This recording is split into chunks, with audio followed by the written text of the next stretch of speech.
Number 5.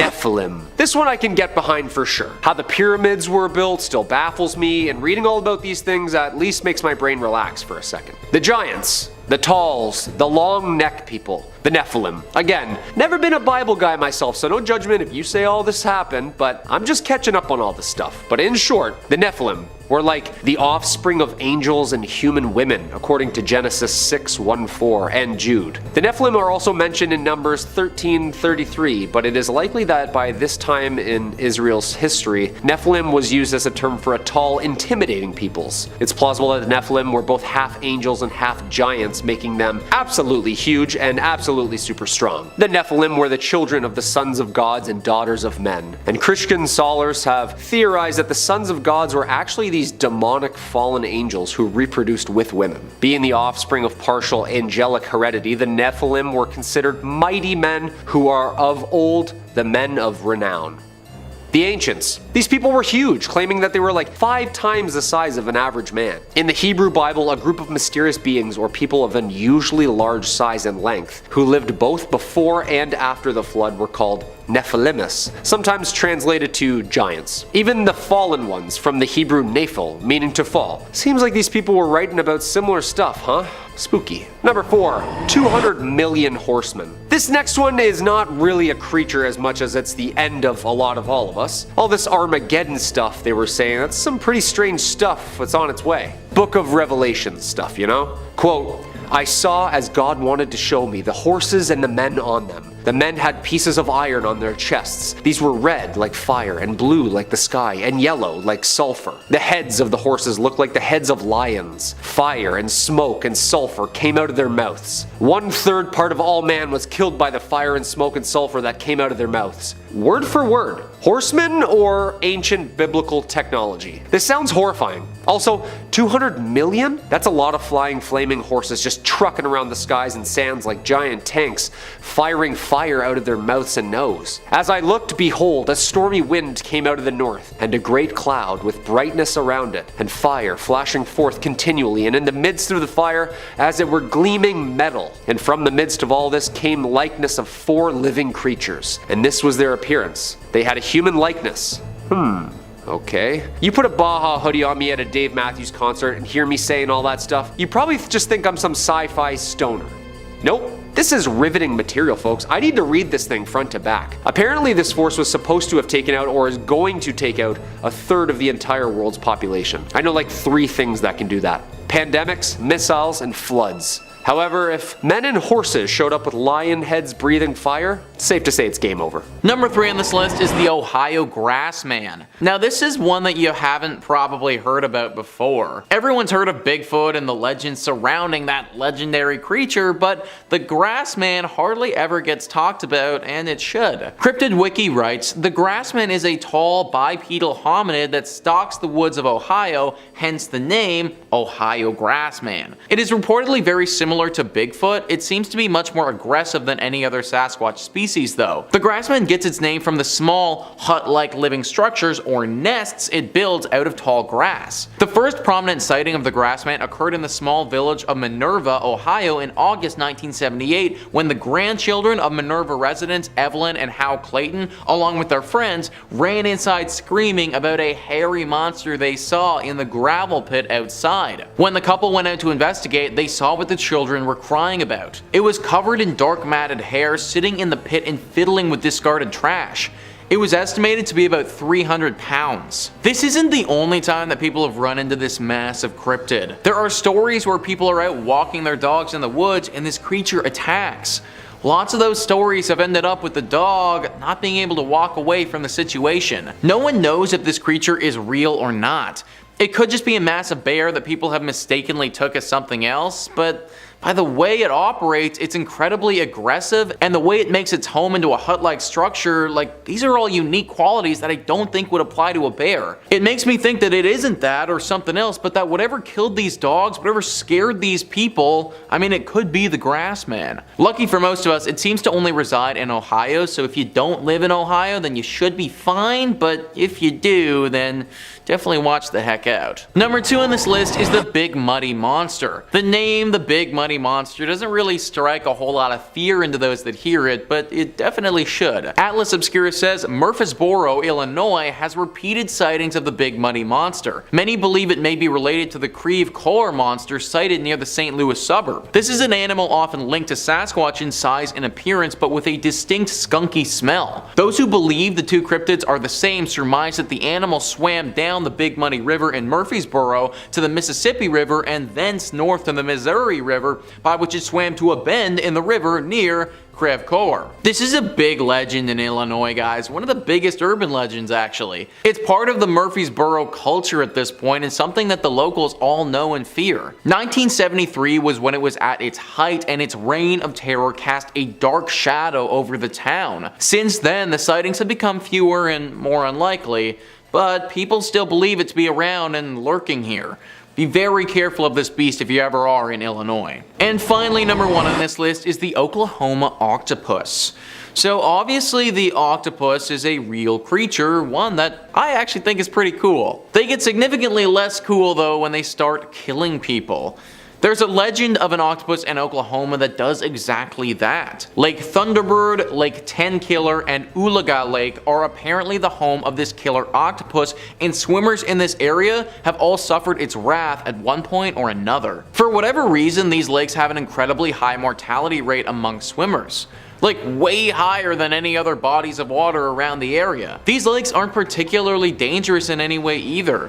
Like, they don't have strong currents or anything like that would make it easy for somebody to drown, so why is this happening? Well, people have spotted in the depths of these lakes a tentacled creature that they believe to be the cause of this death. Octopi aren't typically known for living in freshwater areas, but it can happen and it's not impossible. If a big one has taken up residence in these lakes, then it could be the reason why swimmers keep drowning here. I also want to point out that some of the swimmers who have gone under are very experienced swimmers, and their friends have said that drowning by themselves without some type of outside entity would have been very unlikely for them. Octopus or not, stay away from these lakes. Number 5, the Honey Island Swamp Monster. Now our first entry is going to take us down to Louisiana, deep in the bayou, where all manner of sinister creatures are said to call their home. And there's a number of cryptids that live deep in the swamps. We got the Rougarou, the Night Folk, and the Honey Island Swamp Monster, beasts that got my attention right now. The Honey Island Swamp Monster is kind of like a Cajun cousin to Bigfoot. He's described as a gigantic bipedal furry monster resembling a hybrid of ape and man. The creature's been sighted and described dozens of times over through the years, but its initial sightings take us all the way back to the 1960s. This first documented report of Old Honey, as he sometimes likes to be called, comes from an air traffic controller who in his spare time took up wildlife photography, and his favorite spot to snap pictures was in, yep, you guessed it, Honey Island up in eastern Louisiana. After his passing, when relatives were going through his belongings, they found a series of photos and reels of Super 8 film that were thought to contain this creature.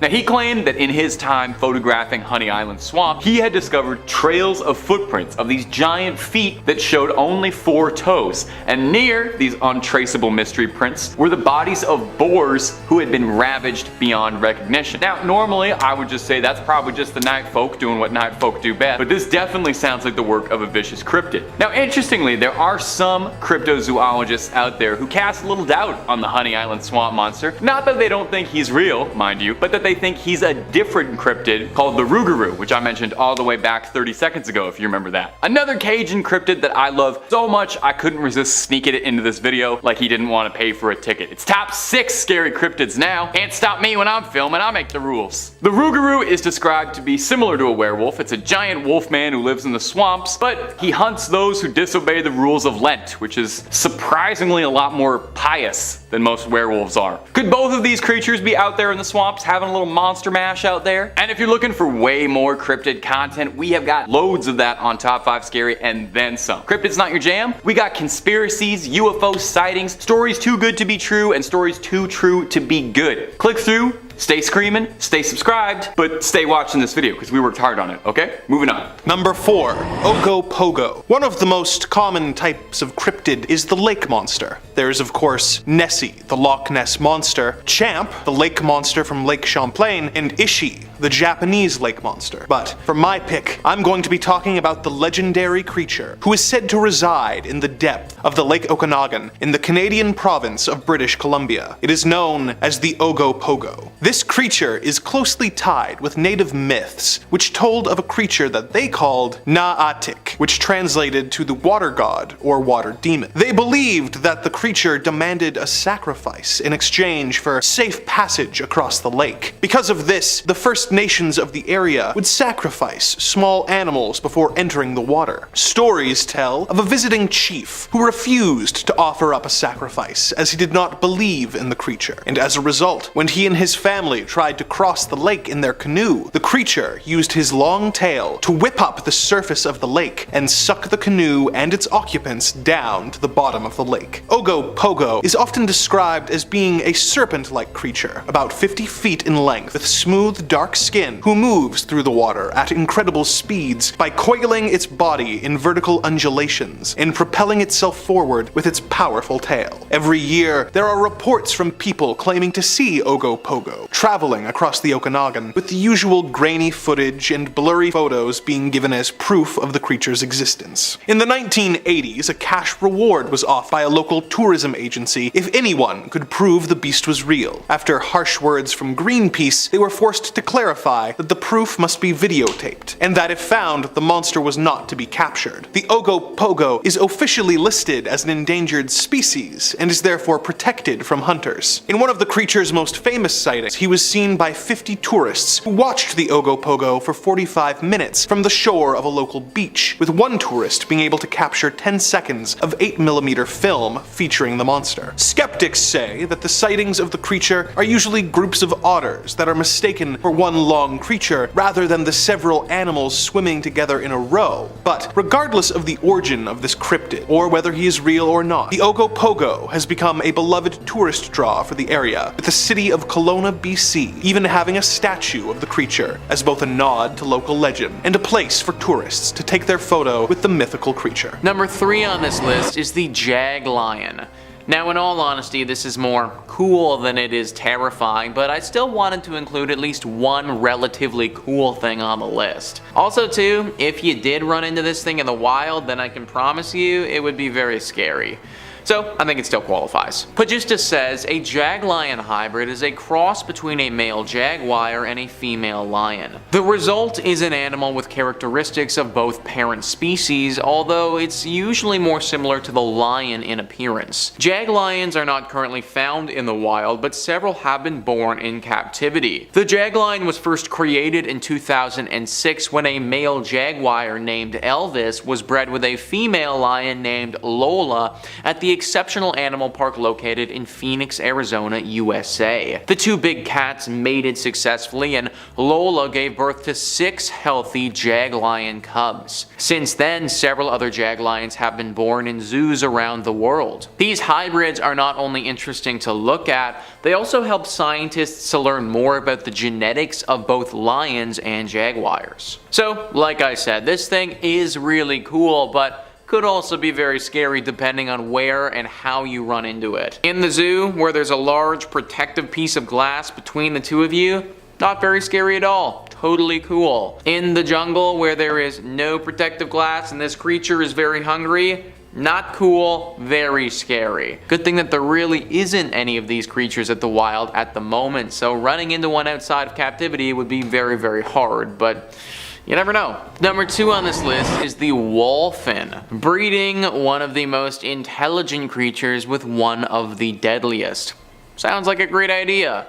That's what happened here with the Wolfin. Pagistus says weird hybrid experiments usually make for interesting reading, and the Wolfin is no different. This unusual creature is actually a cross between a false killer whale and an Atlantic bottlenose dolphin, and was first discovered back in 1985. Since then, there have been several documented cases of Wolfins in the wild, and even a few captive ones as well. While they share many characteristics with both of their parent species, there are some notable differences differences that make the Wolfen truly unique. For one, they are typically smaller than either false killer whales or bottlenose dolphins with an average length of just over 6 feet. They also have a more slender build, and their flippers are shorter in proportion to their body than either parent species. Interestingly, Wolfens also seem to exhibit social behaviors that are more similar to dolphins than whales. They are often seen forming close bonds with other members of their pod and engaging in activities such as surfing and playfully chasing each other around. It would be very rare to spot this creature in the wild, but be very careful if you do. Dolphins are super smart, and killer whales, well, they're killers. This is one of the most intelligent and also deadliest animals in the ocean, and therefore you need to tread carefully around it. And finally, number 1 on this list is the human mouse. The human mouse is another one of those ones with potential positives, but also lots of ethical questions. Pagista says, in a first of its kind study, scientists have created a mouse embryo that contains human cells. The research published in the journal Nature could eventually lead to the development of new treatments for diseases using stem cells. To create the hybrid embryo, the researchers injected human stem cells into a mouse embryo. The human cells then began to grow and form structures that are found in the human brain and heart. The researchers say that the human cells were able to survive and grow because they were surrounded by mouse cells. This suggests that it may be possible to create hybrid embryos that contain a mix of human and animal cells. The study is still in its early stages, and it remains to be seen whether these hybrid embryos will be able to develop into healthy animals. However, the findings suggest that it may be one day possible to use stem cells from patients with diseases to create customized treatments. So yeah, again, tons of possible benefits for people who are going through some rough treatments right now, but also we're gonna have a mouse that's almost as smart as us humans acting as a test dummy for us. This is uncharted territory for humans, and understanding exactly how to go about it, it's something that we're gonna need to discover along the way. Number 5, Driveway Alien. Coming up first on our list is going to be this weird video of what looks to be, I'm gonna be honest with you, a visitor from another world touching down on the driveway. Now, you wouldn't expect aliens to make first contact in Colorado, but hey, here we are. In the video, we can see a really scrawny little creature running up and down Vivian Gomez's driveway. This creature had people talking after she posted the video to Facebook because, well, look at it. What is it? It's almost like it's got these giant like elephant ears flopping around when it moves. And I'm not gonna lie to you, this looks a lot like Dobby from Harry Potter, so we might have to seriously entertain the possibility that this is an elf that just got a sock and is running in happiness to be free. The woman whose driveway caught the security footage, Vivian Gomez, had this to offer alongside the video when she posted it on Facebook. So I woke up on Sunday morning and saw this on my camera, and I'm trying to figure out what the heck. First, I saw this shadow walking from my front door, and then I saw this thing. Has anyone else seen this on their cameras? The other 2 cameras didn't pick it up for some reason. Now, unfortunately, her security system would only film for about 10 seconds or so. So this is the only footage she had of the mysterious driveway creature. Gomez clarified for everyone that whatever this thing was, it wasn't her son. It wasn't a kid in a costume, because she doesn't let him out by himself that late. Although I think there's definitely a real question to be asked that she saw this thing running down her driveway late at night, and she considered the very real possibility that it might be her son. Like I said, I'm pretty sure the most reasonable, rational explanation is that this is a freed house elf very excited for his future in the first time. Or an alien, very possibly. Could be an alien that just touched down, or could also be a Terminator traveling in time. That's why it looked naked. Gang, let me know down below what you think this mystery monster could have been. I'm curious to hear your input. And if you're looking for more scary content, don't even move a finger. We'll have scary videos playing after this one and hundreds more on the channel. Drop a subscribe for fresh screams in your inbox every day, twice a day. Number 4, the Tentacle Beast. Now, let's take a deep dive underwater for our next one and take a look at something freaky and tentacly. Ah, this feels nice. This feels like getting back to my roots talking about weird sea creatures. species. You know how much I love the Megalodon. A research crew comprised of marine biologists spotted the strange creature while on board the EV Nautilus, a research vessel used by the Ocean Exploration Trust, a non-profit that conducts deep-sea research. While they were down there, they captured footage of a gigantic, bizarre tentacled sea creature swimming around the depths, and researchers have yet to be able to correctly identify it, leaving them to wonder if perhaps this is the discovery of a new species entirely. Luckily, they caught footage of this weird little thing so we can all enjoy it. The creature has a bunch of tentacles extending 16 inches from nearly 7-foot long stalk, and a single polyp with barbed tentacles cupping the polyp like spiky petals. The creature kind of looks like a bizarre, angry, spiky flower flowing through the water more than it does any other marine life I can think of. I'm pretty sure I saw this thing swimming around in the corner in one of the 800 scenes about swimming in Avatar 2. This nasty little thing was found 8,000 meters beneath the surface, where all the truly terrifying life starts to form and Mother Nature gets really creative in a Jackson Pollock kind of way. The expedition's lead researcher, one Steve Auskovich, and a deep sea biologist, described the sighting as fascinating, and I'd describe it as horrifying, but hey, we each do our own thing. From time to time, we come across something that we never expected to see, and those are often the most powerful observations. Look, I'll stop you right there, man. That sounds way too much like Jurassic Park dialogue for me to feel 100% comfortable. I'll stay where I am, you stay where you are. We'll stay in each other's lanes. Number 3 on this list is the platypus. Okay, so we have had a lot of scary creatures on this list already, but I just had to throw the platypus on here as well. The platypus, for those who don't know, is a very real animal that still exists today. But back in the day, people didn't think that it could possibly be real. Well, culture says the myth of the platypus is an interesting one due to the obvious fact that the creature exists. But what we know now and what people believed in Europe in the 18th century, that's a different story. The platypus was first described by Captain John Hunter in 1798. Hunter sent a platypus pelt and a sketch of the animal to Britain, which was a common thing for sailors and naturalists to do when they found a new species. Unfortunately, the naturalists in Britain didn't believe the animal could possibly exist, and as a result, a myth grew surrounding a very real animal. So for a long time, no one thought that the platypus was an actual thing. They had it chalked up as a myth for years until more and more people saw it and it was proven to be real. They are absolutely weird looking animals, so I understand why people may have thought this.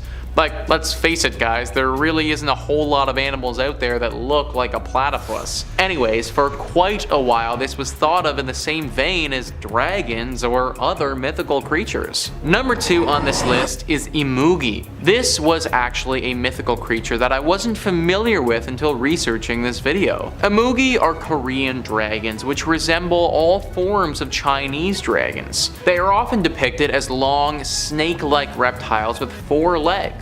Unlike European dragons, Immugi do not have wings and are considered benevolent creatures related to water and agriculture. While there is no such creature in the fossil record, there is something similar called the Titanoboa. Titanoboa was the largest snake to ever slither across the ground, and various specimens have been found indicating they could grow up to 42 feet in length and weigh as much as 2,500 pounds. It's highly unlikely anyone in Korea would have ever seen the bones of a Titanoboa, as the creature's range was throughout the rainforests of what is now South America. They died out around 58 million years ago, so the comparison between the myth and reality is entirely coincidental. Like most dragon myths, the Immugi likely arose from ancient people who found bones belonging to the extinct species. Korean findings that gave rise to the myth of dragons likely came from marine reptiles or dinosaur fossils. Additionally, tall tales spread about creatures like Immugi until they explode into mythological beasts. Titanoboa is something we have talked about on this channel before. The sheer strength and power these beasts would have had is almost unimaginable. It's believed that they used to eat crocodiles and alligators like they were nothing. Think about that, guys. Just chowing down on one of the biggest reptiles in the world as if it was a light snack. Maybe the Chinese caught wind that these creatures existed back in the day, and that's what sparked the myths of the Immugi.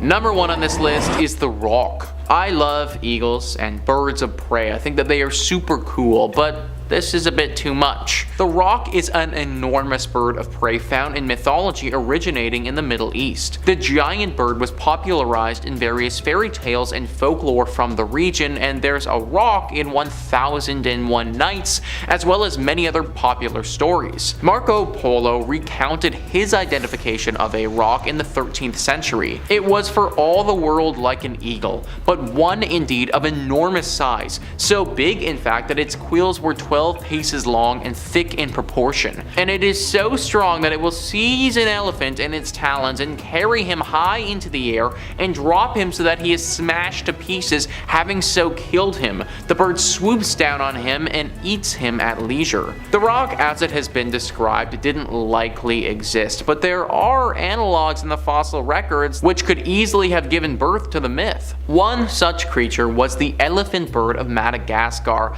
though the myth could have easily been born by sailors' accounts of large eagles capable of carrying off newborn lambs. Marco Polo, last I checked, is a pretty reputable dude, so I'm gonna take what he has to say pretty seriously. Clearly, he was super scared of what this beast could do, and if he was so scared, that kinda makes me scared as well. Nowadays, we know that these would have just been the birds from Madagascar or just great eagles. So this myth was kind of real, just not exactly how we thought.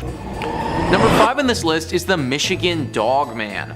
The Michigan Dogman is a scary urban legend of a creature from, yeah, you guessed it, Michigan. It is a massive 7-foot tall beast that stands on 2 legs and looks a bit like a canine, however it's got the torso of a man. One thing that's very notable about this fearsome creature is its extremely loud human scream that it lets out before it's coming to strike. The first sighting of it was back in 1887, and since then there's been many more sightings all in different regions of Michigan. What's interesting about this creature though is that you won't need to worry about running into it for at least a few more years. I can guarantee that you don't want to be walking around the forest and having this thing appear in front of you, but the good thing is that you don't need to worry about that until 2027. It's believed that this creature only appears in years that end with 7. During that year, it will be out and about in the forests of Michigan, hunting and preying on the victims that it finds. But whenever it isn't a year that ends in 7, it's in a deep slumber hidden somewhere in the state. If this thing was awake all the time, it very easily could be higher on this list because of how terrifying and deadly it can be. But because it's usually asleep, I'm not having it so high up. That being said though, still be careful if you're in a Michigan forest regardless of the year, because I can only imagine that accidentally waking this thing up would probably be very bad for everybody involved. Number 4 on this list is the Amazonian giant centipede. Centipedes are gross, guys. In fact, the only thing that might be grosser than a centipede is a millipede. The centipede that we're looking at today is a very real animal that isn't just gross, but it's flat out scary and dangerous.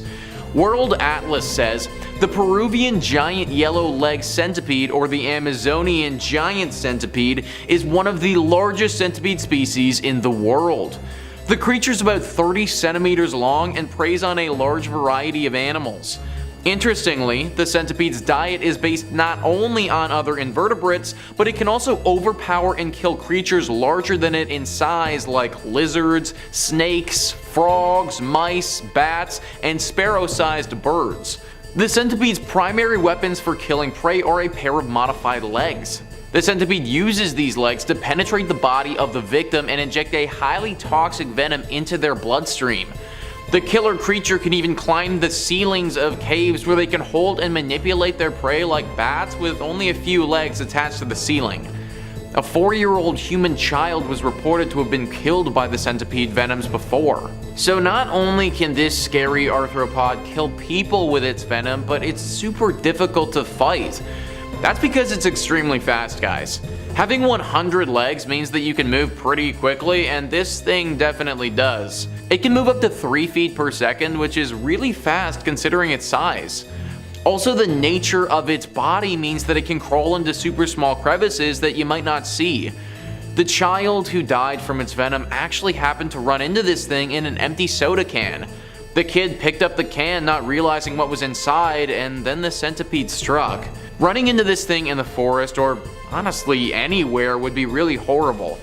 If you see an Amazonian giant centipede, then just walk the other direction. Moving on to number 3, we have Chimera, which could be considered one of the most terrifying creatures in Greek mythology. The Chimera is a creature that came from Lucia, which was located in Asia Minor. Chimeras are described as having the head of a lion, a tail that looked like it belonged to a serpent, and the body of a goat, with the ability to breathe fire, and known to be maybe invincible, with the strength of a lion, the cunning of a goat, and the venom of a snake. This might be one of the more bizarre creatures out there, but don't be mistaken, it's definitely not one to overlook. The Chimera was also seen as an omen of sorts, as he often appeared before natural disasters, mostly volcanic eruptions. Additionally, the Chimera had a terrible temper and no civilized instincts. She ransacked many villages, mostly killing cattle, but sometimes destroying houses and innocent people. The origin of the Chimera is known as the twisted offspring of a monstrous snake named Typhon and his half-human bride. The name Chimera is derived from a Greek word that translates to she-goat or monster, which is fitting for the creature. The most famous story of the Chimera is the tale of Bellerophon, who rode into battle against her on the back of the winged horse Pegasus. Bellerophon managed to drive a lance down the beast's throat right before it could burn him with a fireball, ultimately leading to the creature's end. In at number 2, we have the Wendigo. You may recognize the name, but do you know just how scary the Wendigos are? Well, Wendigos were known to be a man-eating monster that roamed the land near the Great Lakes. Physically, they can be described with pale skin, prominent ribs, and sunken eyes. They had the appearance of a malnourished man, though what makes the Wendigo so terrifying is that they never feel full after a meal, leaving them to attack anything and everything they come across for a quick meal. The legend of the Wendigo lurking in the forest is a scary thought, and knowing that they are cursed to wander the land, eternally seeking to fill the void of their appetite and infecting others, is even more terrifying. This creature belongs to the spiritual traditions of the Algonquin-speaking indigenous in North America. According to legends, a human becomes a Wendigo after their spirit is tainted by greed or weakness by extreme conditions, and becomes possessed by a prowling spirit during the time of weakness. One could take away from the legend of the Wendigo from its beliefs, social structure, and traditions of 3 indigenous people telling these stories. The legend serves as a reminder of the importance of community, and what happens to an individual when they are left outside of the community. The story of the Wendigo highlights the importance of sharing and need for cooperation when it comes to surviving as a species. And finally, in at number 1, we have the Kraken. Known for its large size and roaming the ocean, the Kraken could be considered the largest and most dangerous creature in the sea. The monster can stretch out as far across as 10 warships side by side, and is considered the biggest monster in the sea, with giant tentacles that could pull a ship and its crew to their last breath. Even if it were to not attack you, the Kraken is so powerful by nature that the whirlpool it would create by diving below the water would be so massive, it could potentially sink a whole fleet underwater. Being such a big creature also brings a big appetite, where he will destroy any ship and marine life he comes across. Even though the Kraken is one of the laziest mythical creatures, with its size, it is rightly one of the most feared monsters. When facing a Kraken, you will notice bubbling in the water and scattering of marine life, as if everything in the ocean had to flee drastically, knowing something dangerous was coming. Any sailor who dares to want to survive their interaction with a Kraken must get as far away as possible, if it's not too late. In the 18th century, the Norwegian bishop Erik Pontoppidan insisted that the Kraken was real, and had stated to have recalled seeing it on multiple occasions. Pontoppidan described the creature as the largest and most surprising of all the animal creations. The fisherman also stated that it has a strong and peculiar scent, which it can emit at certain times, and by means of which it beguiles and draws other fish to come in heaps with it. There is a documentation of this scary monster ruling the seas since the 13th century. The Kraken ranks top among mythical creatures for centuries for its sheer strength and size. This creature can be considered the largest monster ever imagined by mankind. While there has not been any proof of the Kraken to exist, the ocean holds many real creatures similar, such as giant squids being documented and discovered by scientists, which can grow to be 600 pounds. At number 5, the Minotaur. The last creature you ever want to encounter is a giant buff dude with a bull for a head, but that's exactly what the Minotaur is. The story of the Minotaur is quite a strange one, but it goes like this. The king of Crete, Minos, made a deal with Poseidon that in exchange for his blessing, Minos would sacrifice his most beautiful bull to him each year. The one year, an extremely beautiful white bull was born.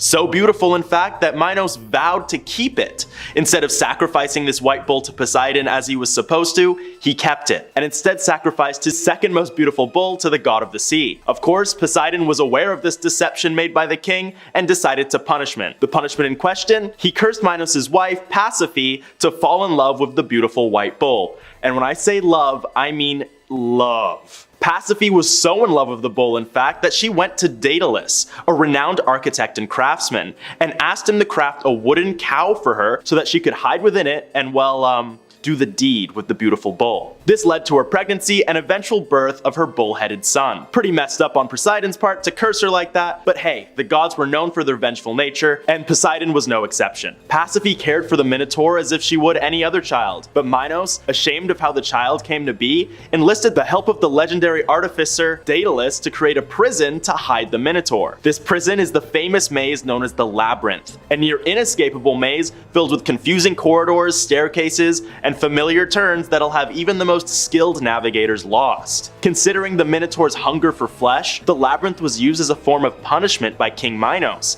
sending the disloyal to their deaths by trapping them in the never-ending maze to eventually be found and eaten by the Minotaur. I'm sure you can imagine the sense of dread that fills the halls of the labyrinth, the smell of rotting flesh, the only noise you can hear being the approaching starved beast that wanders its halls. Many archaeologists believe that the myth of the labyrinth comes from the Kingdom of Crete's very own confusing architecture, as it has over 1,300 different hallways and staircases that lead all across its basements. Of course, these were no labyrinth, but it could be the origin of the concept. The Minotaur was eventually slain by the hero Theseus, as he ventured into the labyrinth with a ball of yarn to keep track of his path and was able to defeat the Minotaur in combat. Perhaps death was a mercy on the Minotaur, who was locked up all those years, cursed to feed upon the flesh of those who crossed his father. Well, not really his father, but the closest thing to it that isn't a literal bull. And at number 4, the Hydra. Also known as the Hydra of Lerna, the Hydra is a serpentine water monster that spawns from Greek and Roman mythology. It lurks within the Lake of Lerna, which is thought to be an entrance to the underworld.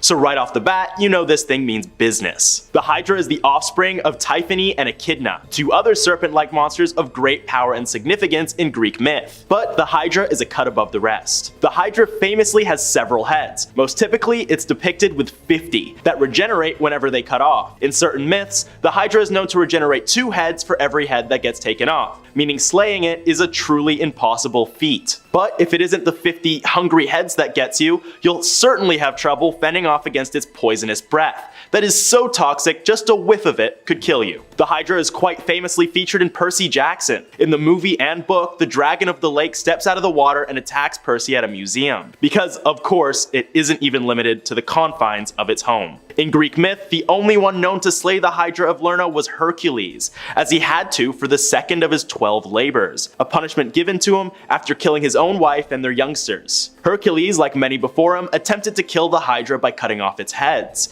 but much to his dismay, 2 more grew in the place of each one decapitated. Which was when he discovered that the only weakness of the Hydra was that it was unkillable so long as it had at least 1 head. So, Hercules called upon his nephew for help. His nephew gave Hercules the idea to use a torch to cauterize the head wound of every cut off head of the Hydra, preventing it from growing its heads back. Once it was left with but 1, Hercules cut it off with a golden sword and placed the immortal head under a rock, never to be found again. However, not everyone is a demigod with the same wit as Hercules' cousin, so if any sort of Hydra found its way to us, let's just say we're screwed.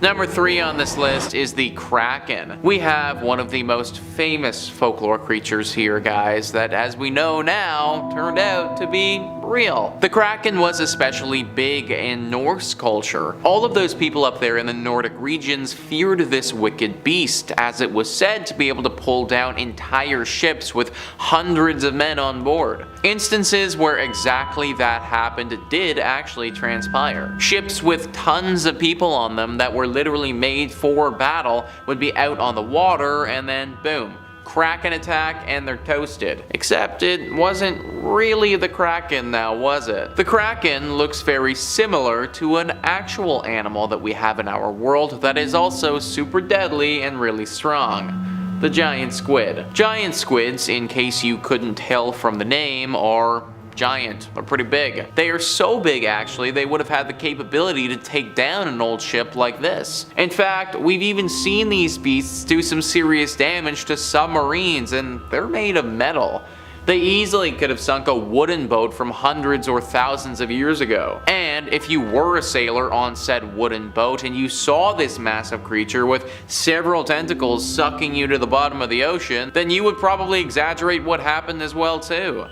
It's very easy to see how the legend of the Kraken got started and started to snowball as more encounters with the giant squid happened. I'm glad that the Kraken isn't technically real, because the giant squid is already bad enough. Number 2 on this list is the Cheribdus. What was initially thought to be a folkloric creature may have been real, but not exactly in the way that we might think. Caroline Beccia says, "Nothing is more frightening than being sucked underwater by a whirlpool that feeds on human flesh 3 times a day." The Cheribdus first appeared in Homer's Odyssey. During this epic tale, Odysseus must sail between the 6-headed sea monster Scylla and the flesh-eating whirlpool Cheribdus. These 2 dueling sea monsters attacked in intervals, much like a whirlpool's regular intervals of tidal activity. It sounds terrifying, but whirlpools that pull ships underwater really do happen. Known today as Garofalo, one is found in the strait between Italy's mainland and Sicily. Garofalo occurs when winds blow across the strait in opposition to the tides. This makes it technically not a whirlpool because there's no circular motion, but it does have the ability to wreak havoc on ships and pull humans into a watery grave. So this deadly creature was real, it just ended up not being a creature at all. Back in the times when these stories were written, there would have been many folklore legends about evil sea monsters that could pull brave sailors into the sea. The reality of the situation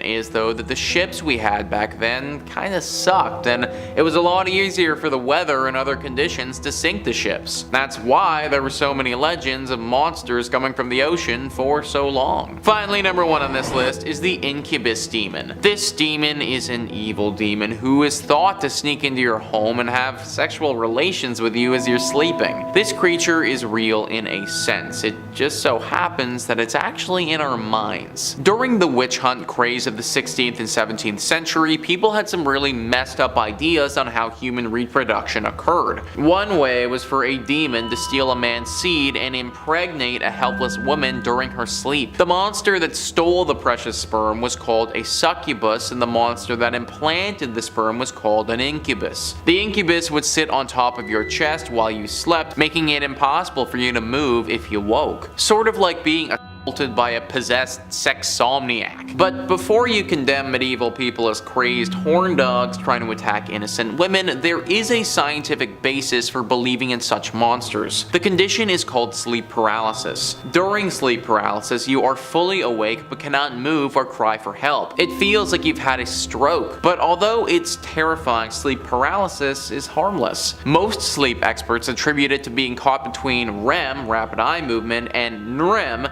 non-rapid eye movement sleep. Either way, before sleep stages were understood, we can see how our ancestors would have thought it was a demon sitting on your chest. So literally this demon creature that apparently attacked people was never real at all, it just felt extremely real from our minds. I've experienced sleep paralysis before, and although I didn't experience any demon thing, I can 100% see how people would have believed this back then. It could definitely have felt like that and would have got people on the lookout for this sick and twisted demon of the night. Number 5 on this list is the Liger. I feel like this is one of the most famous hybrid creatures that scientists have ever created. I remember as a kid thinking that these things were just some of the coolest animals ever. As an adult though, I can see how these guys could be a bit scary. A Liger is the offspring of a male lion and a female tiger. These Ligers are bred in captivity and can't produce young of their own once they're alive. The Liger contains the features of both the male lion and female tiger, but they have some certain characteristics of their own. The most notable characteristic and what makes this a pretty scary animal is its size. Tigers and lions are already pretty big animals. They're the biggest cats in the world and some of the fiercest predators. The Liger is bigger than both of them. The reason this Liger grows larger than them is because a female lion has a gene to dampen the growth effects of lions, resulting in lions growing to the proper size. Female female tigers don't have this gene at all, so you end up with these massive beasts that dwarf tigers and lions. These animals can grow to be over 1,000 pounds, which is just absolutely massive. The thing is that they often come with a lot of problems. The breeding of these creatures is often looked at as unethical because these animals come with a lot of birth defects that often lead to a very short life. Nature didn't intend for lions and tigers to breed, so it's natural that there would be some problems with the process. Either way, a massive jungle cat that dwarfs the king of the jungle is still pretty scary to me and not the type of animal I'd want to get in a cage with. Number 4 on this list is the glowfish. Glowfish are hybrid fish that are bred to do exactly what you'd expect them to do.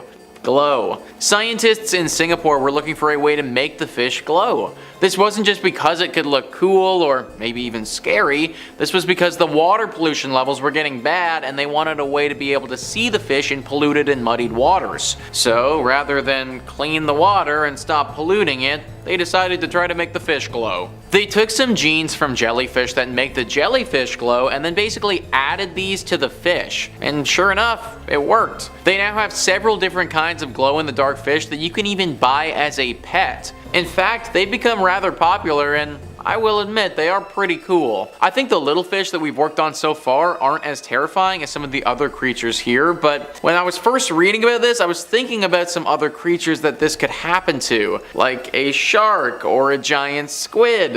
If I was underwater and ran into one of those that also glows in the dark, not only would I be dead, but I'd also be freaked the heck out. Number 3 on this list is the Arizona bark scorpion. Ever since I was a kid, scorpions have just been a big no for me. Like, they don't really look like something that should be in this world, really. Wikipedia says, the Arizona bark scorpion is a small light brown scorpion common to the Sonoran Desert in the southwestern United States and northwestern Mexico. An adult male can reach 8 centimeters in length, while a female is slightly smaller with a maximum length of 7 centimeters. The Arizona bark scorpion is the most venomous scorpion in North America, and its venom can cause severe pain, coupled with numbness, tingling, and vomiting in adult humans, typically lasting between 24 and 72 hours. Temporary dysfunction in the area stung is common, like a hand or possibly an arm can be immobilized or experience convulsions. It also may cause loss of breath for a short time. Due to the extreme pain induced, many victims describe sensations of electrical jolts after envenomation. Guys, could you imagine being stuck like that for 72 hours? That would be the most excruciating 72 hours of your life.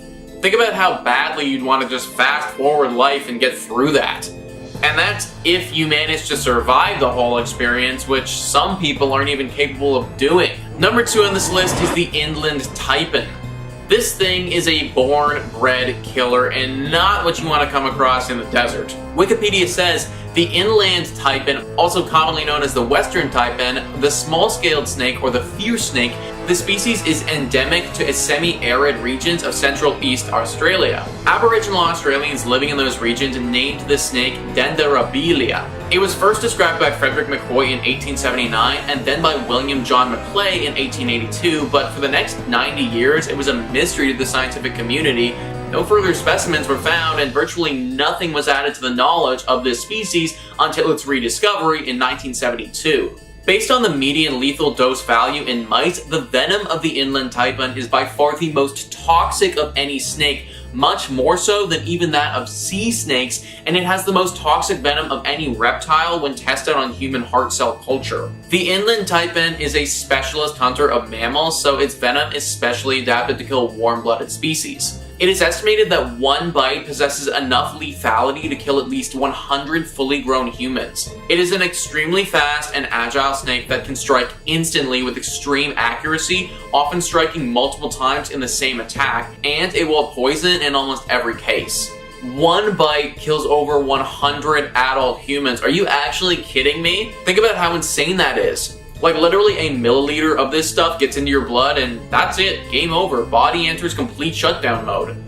It's also crazy fast and agile, so trying to fight this thing without getting bitten probably isn't an option. You'd need to fight it perfectly to escape unscathed. This thing doesn't even seem like something from this planet. Like, I get some serious boss fight vibes from this snake. Luckily, there isn't too many of them around, and you would need to go deep into some deserts to find them. Maybe don't do that though, because the outcome of finding one might not be the best. And finally, number 1 on this list is the six-eyed sand spider.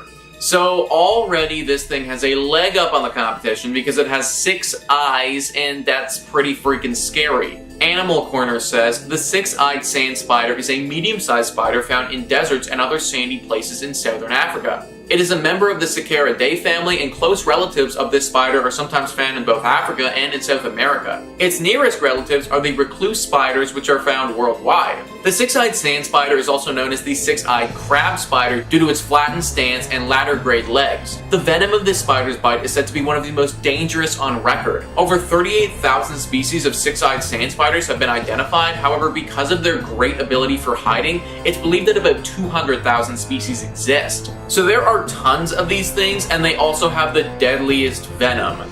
Great, just absolutely fantastic. I love that for us. Don't know if you guys can tell, but there's some serious sarcasm going on in my voice right now. Spiders are personally my least favorite animal on the planet, and considering this particular one has 6 eyeballs and is super deadly, it's gonna be number 1 on my list. But there you have it, folks. That is our list of the top 5 terrifying creatures found in the desert. Please let me know in the comments down below what you thought about this list and some other crazy desert creatures that you know about. In at number 5 we have Waybo. The Waybo is known as the Spirit of Midnight and originated around the Mayan town of Yucatan. This creature is said to roam the mountains during the night and has a human body but a goat's head and legs, like a billy goat on 2 legs, which is the typical image of the devil according to the Mayan people. The Waybo has big twisted horns, large strong legs, and dangerously sharp claws, along with a long beard, hairy chest, and scary red eyes. These terrifying creatures can possess human intelligence,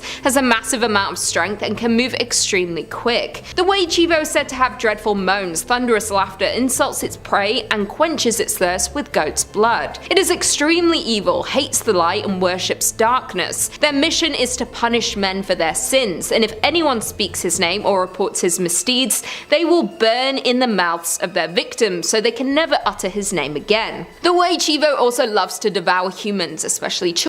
There's a popular story of one of the first encounters with the beast, when a young man was on his way to visit his girlfriend in the town of Mukuchi. On his way, a being appeared on the road, and it was a half baby goat, half demon, black in color with bulging and flashing red eyes. The man tried to defend himself but ended up on the ground unconscious. The next morning he was found by a stranger, and for several days after the incident he suffered from vomiting and a high fever. He became delirious and repeated the words Waybo. According to some witnesses of the creature, they said they saw a trail of blood that followed behind the beast. The Waybo is a popular mythological creature in the Mayan community, with locals as well as all over Mexico. The stories have been told throughout generations. In the Mayan town of Valladolid in Yucatan, the locals believe this creature is an evil sorcerer that is capable of transforming into a goat-like creature and wreaking havoc on the locals and their livestock. In at number 4 we have El Nihil. The legend of El Nihil is over 500 years old and is told by many around Mexico, including the Aztecs, Toltecs, Mixes, Mayans, and the Yaquis, just to name a few. This creature can appear in many areas of the country because its home is the heart of humans.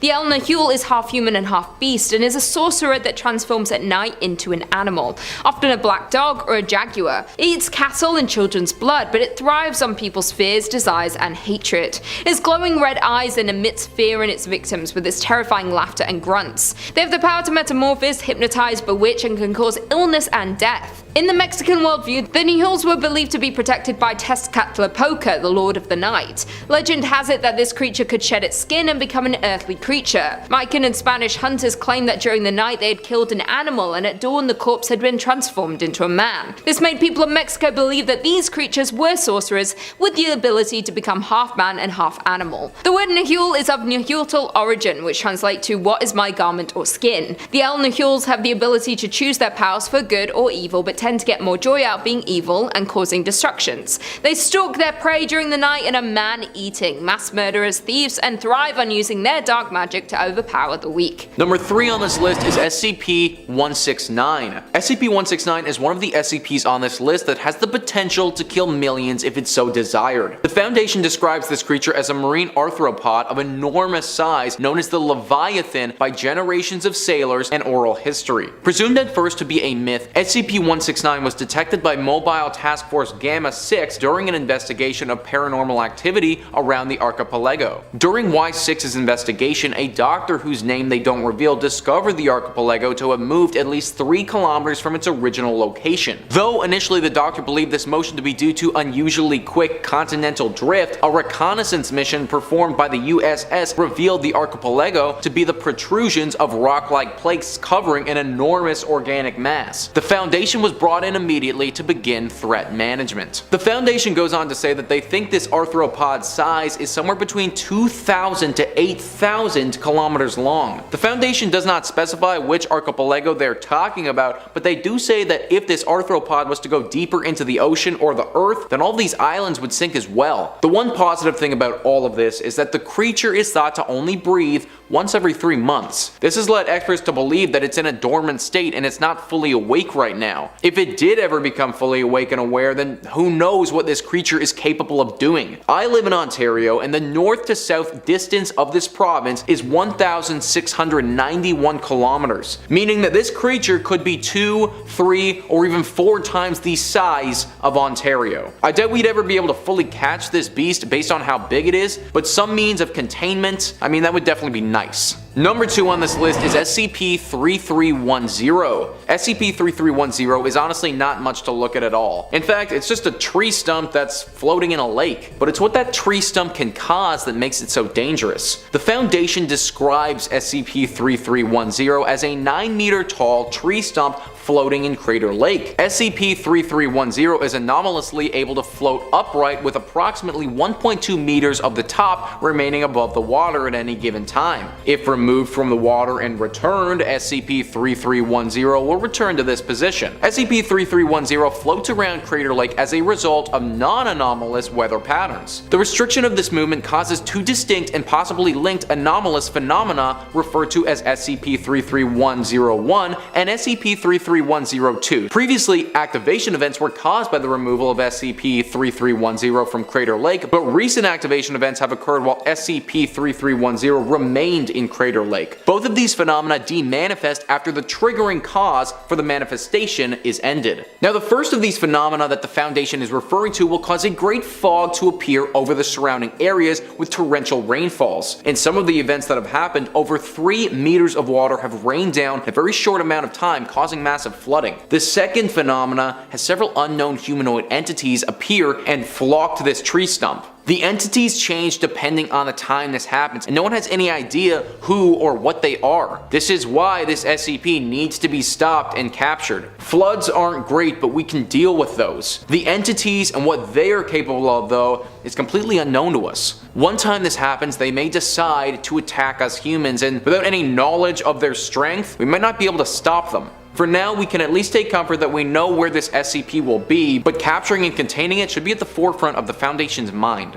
Number 1 on this list is SCP-973. SCP-973 is a very unique SCP that only manifests itself on a 60-kilometer stretch of highway, but it's certainly one of the deadliest that I've come across. The SCP Foundation describes this as being 2 entities. SCP-931 is a police cruiser resembling those used by state troopers in the early 1970s. The vehicle appears to be in an advanced state of disrepair. Eyewitnesses' accounts have consistently mentioned large dents in the doors and hood, a heavily cracked windshield, heavy rusting, and a loose rear bumper secured with duct tape. SCP-932 is reported as a Caucasian male in his late 40s wearing a state trooper uniform dating from the same time period as SCP-9731. Subject is described as balding, slightly overweight, and having a handlebar mustache. Now, nobody knows for sure how this SCP came to be. Some people speculate that this was an old police officer who died along this road and now haunts it. If that is the case, though, he was very serious about his job because he only shows up on this highway highway for a very specific event. It needs to be at night, it needs to be on the stretch of highway, and there needs to be somebody driving along that road who's going above the speed limit. If all of those things are met, then SCP-973 has the potential to materialize and will begin chasing down the person driving. While this is happening, the target's radio will simultaneously start malfunctioning and repeating over and over again, "Run." Over the years, 34 bodies have been found and 19 vehicles have been discovered. I would go into detail about how these bodies were discovered, but it's honestly so graphic that YouTube would definitely flag this video. There have only been 5 survivors and they've all had serious mental trauma from this experience. Number 5 on this list is the werewolf. Werewolves originated in Eastern Europe. They were first seen and reported in countries like Hungary, Romania, and the Balkans. That was a long time ago, and the creatures have evolved and become far more widespread. These are not simply European dwellers anymore, my friends. If you think that America is werewolf-free, then think again. Werewolves have actually been in America for quite some time. PennLive writes, mostly in northwestern Pennsylvania, some of the reports date back to the early 1960s, while others have been as recent as 2014. Most of those reported sightings estimate a Dogman to be about 7 feet tall when standing or walking on its hind legs, 3 or 4 feet at the shoulder when on all fours. It's described as very muscular and weighing 400 to 500 pounds. Some reports portray it as entirely covered by hair, while others claim it to be a man with a wolf's head. In general, the Dogman is reported as being much more aggressive than other undiscovered creatures. It seems to be spotted regularly at large, freshly killing prey like deer, and it has a reputation of confronting and menacing humans who encounter it. In Michigan, reports of the creature have been traced as far back as the 1794 journal of a French fur trader who described it as loup-garou, which is French for werewolf. Algonquin legend includes references to similar creatures as well. These werewolves have been here for quite a while and they're still very active. The American woods have a lot of scary creatures and werewolves are one of them. Number 4 on this list is the cottonmouth snake. This is a very real creature that you do not want to run into. Live Science writes, cottonmouths, also called water moccasins, are venomous snakes found in the southeastern United States. They're called cottonmouths because of the white coloration on the inside of their mouths, which they display when threatened. Cottonmouths are semi-aquatic, so they're comfortable both swimming in water and basking on land. They're the only venomous snake in the US that spends a lot of time in the water. Live Science previously reported they're the only venomous snake in the US that spends a lot of time in the water. Other local names for cottonmouths include black moccasins, gapers, mangrove rattlers, snapjaws, stubtail snakes, swamp lions, trapjaws, water mambas, and water pilots. Cottonmouths are pit vipers, as are copperheads and rattlesnakes, according to Sarah Viernam, a herpetologist based in Portland, Oregon. Like all pit vipers, cottonmouths have heat-seizing facial pits between their eyes and nostrils, Viernam says. These specialized pits are able to detect minute differences in temperature so that the snake can accurately strike the source of heat, which is often potential prey. That's a great little excerpt from Live Science, kind of detailing the basics about these cottonmouth snakes. What they failed to bring up though, and why this snake made the list of terrifying creatures, is because this snake is the most poisonous snake in all of America. This bite will definitely incapacitate you, and it's very likely that you're gonna die if you don't get the antidote very quickly. It's gonna be super hard for you to get the antidote though, because the poison acts fast and you might not be able to move. Most often than not, people that die from these snakes actually die from drowning. Because these snakes prefer to be in the water, people will often get bit while they're swimming and then won't be able to have the strength or ability to swim to shore before drowning right there. There's a reason to be worried about cryptids and urban legends, but don't be fooled, folks. We have some super scary, super dangerous creatures in our world that people run into on a daily basis. The cottonmouth is one of the scariest ones in America. Number 3, the Leviathan. Okay, at first I was like, oh, that's a roller coaster at Canada's Wonderland. No, this vicious monster was actually modeled after this vicious monster. The Leviathan, the second of the great monsters described in the book of Job. This Leviathan is an absolute massive sea monster who's impervious to human weapons, breathes fire, and emits smoke from his nostrils. Yeah, so this is a Zelda boss for sure. The Leviathan is probably related to another ancient monster called Loten, a 7-headed giant serpent who represents primeval chaos, as with pretty much every other biblical creature does. Hey, these things aren't meant to be cute and fuzzy. There's some less exciting theories that insist the Leviathan is just a dramatic interpretation of a crocodile or anaconda or maybe a plesiosaur, resembling something like the Loch Ness Monster. But that doesn't explain the breathing fire thing, or the size. Was this giant sea snake a water dragon? Because apparently it's like 300 miles long. Yeah, terrifying. Scary thing now is many different religions and cultures have their own version of the Leviathan. Tiamat, Hydra, Jormungandr. Maybe this thing was just hunted into extinction. I don't know. What do you think? Number 2, Archangel Michael. It is said that the angels are not humans, but creatures made from God's creation. I've also seen what the Bible describes angels looking like, and it's not handsome people with wings. Apparently, a lot of these things, people really couldn't even describe what they were seeing in front of them. But we'll get to what these things look like in a minute. Of those creatures, Satan, aka Lucifer, is one. The one. However, here is even one creature that Satan fears more than any creature, and that's fellow Archangel Michael. Or Saint Michael. Some say they're brothers, some say they were on the same team for a bit. This is some good stuff, people. Quote, "Now war arose in heaven, Michael and his angels fighting against the dragon, and the dragon and his angels fought back.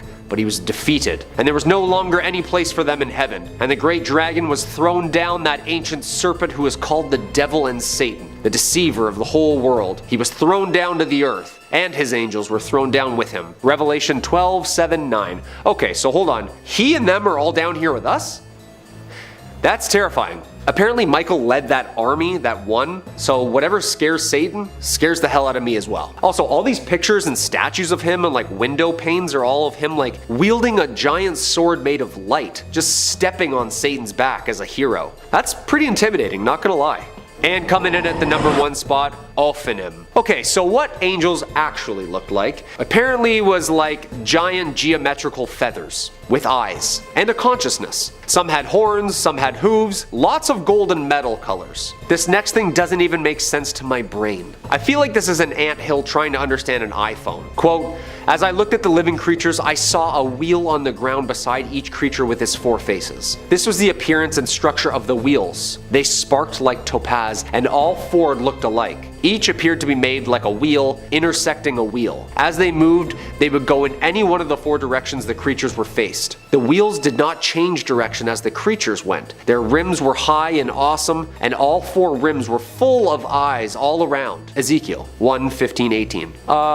First off, is this thing even a creature? Yeah, everything I see here is an alien. Is this just us trying to process some sort of like energy being with eyes? Because if I saw Lucifer that looks like the hunk on the Netflix show, and then I saw this thing? One of the Dead Sea Scrolls interprets them as angels. Late sections of the Book of Enoch interprets them as class of celestial beings who don't sleep and guard the throne of God. Whatever this thing or things are, it sounds and looks absolutely horrifying. How could you paint that on a ceiling? I would just give up and paint wings and a halo as well. For real though, like that is a spaceship of some sort, isn't it? I mean, I understand the times, maybe the science wasn't there, but this thing is straight out of a sci-fi novel. Number 5 on this list is the Human Z. The Human Z, as you can imagine, is a human mixed with a chimpanzee. This is a very interesting entry on this list because whether or not it has actually been created or not is up for debate. Science Alert says a prominent US scientist has claimed researchers in Florida succeeded in breeding a human-chimp hybrid called a Human Z in controversial, long-rumored 1920s research. Evolutionary psychologist Gordon G. Gallup Jr.,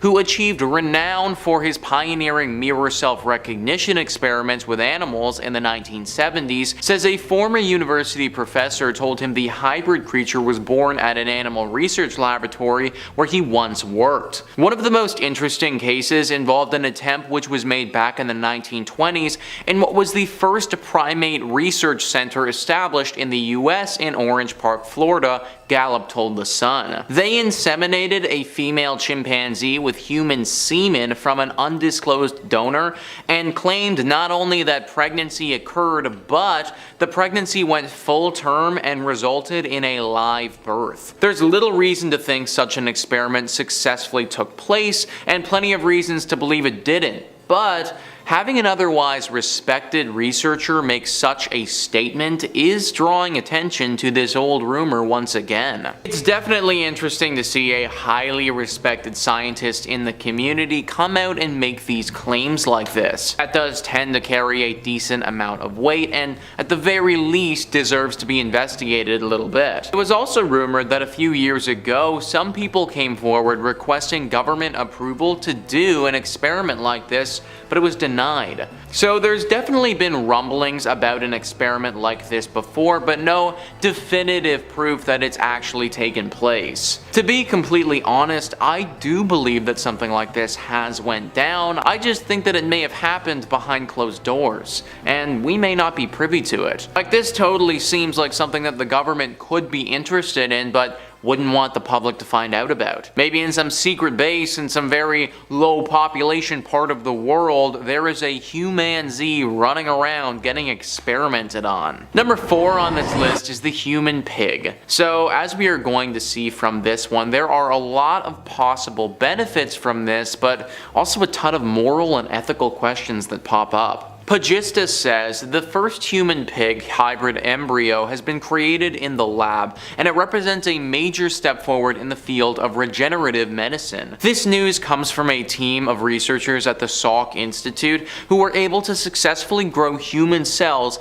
inside of a pig embryo for the first time ever. While this may sound like something out of a science fiction novel, the potential implications are actually quite significant. This achievement could one day lead to the creation of transplant organs for humans that are made from animal tissue. This would be an incredible breakthrough for those suffering from organ failure, as there would no longer need to be a wait for a human donor. Of course, there is still a long way to go before this technology is ready for clinical use.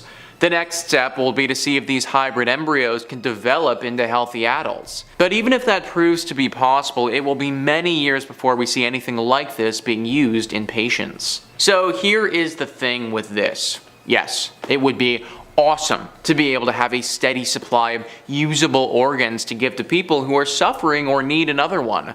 So many people die from not having enough transplantable organs, and this is a problem that needs to be addressed. However, this also raises the question, what about the human pigs? These are going to be half-human creatures that are going to be bred for the specific purpose of having their organs harvested. This is clearly a very polarizing issue and something that people a lot smarter than me, they need to look into. Comment down below what you think about this potential innovation and how you think we should proceed. Number 3, El Chupacabra. Since the 1970s, livestock farmers have said its name with a careful whisper, hushed tones under their breath. Is this creature even real, or is it just another tall tale that's gotten out of hand? The Chupacabra is a cryptid notorious across Latin America and the southwestern United States. Its name literally translates to goat sucker, which is hilarious, in reference to its vampiric feeding habits. Now, depending on who is telling the stories and where, interestingly enough, the Chupacabra's appearance varies fairly wildly. In Spanish-speaking countries like Puerto Rico, the Chupacabra is depicted as very alien in appearance. It's very reptilian, has like little bug eyes, and has spines running down its arm and its back. Now, alternatively, and this is the depiction I suspect more of you probably know it as this is the more North American southwestern version of it, the classic Chupacabra, if you'd like, is depicting it as a feral, canid-like creature, looking like a mutant dog, usually with missing chunks of fur, angry snarls, looks something more like out of Resident Evil than it would be an alien. I think it's very funny that these are the two speeds of Chupacabra. You have alien or weird dog. There's a small section of the cryptozoology community who suspect that these two might actually be two entirely different cryptids altogether, and we're conflating them, complicating matters ever so slightly, but you know, that's an argument for the cryptid subreddit.